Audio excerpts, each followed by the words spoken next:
आज पुणी केन्दुझर जिला जोड़ा थाना बिलेईपदा अंचल दुई जन झारखंडी निशा माफिया को गिरफ्त करने सहित सेमानक निकटरू 1944 टी निशा कैप्सूल एक बाइक और नगद 90,000 टंका को जबत करिछि जोड़ा पुलिस।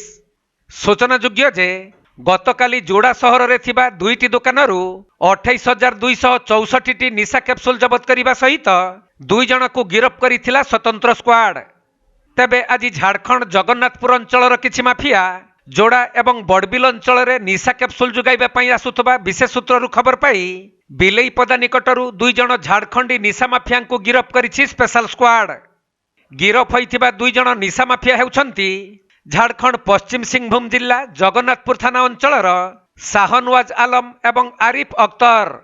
एमानकु स्वतंत्र स्क्वाड गिरफ्त करिबा परे कोर्ट चालान करिथिबा बेले एमाने जोड़ा एवं बड़बिलर केउ व्यक्ति को निशा कैप्सूल जोगाउथिले से नहीं पुलिस अधिक खोड़ताल करुछि।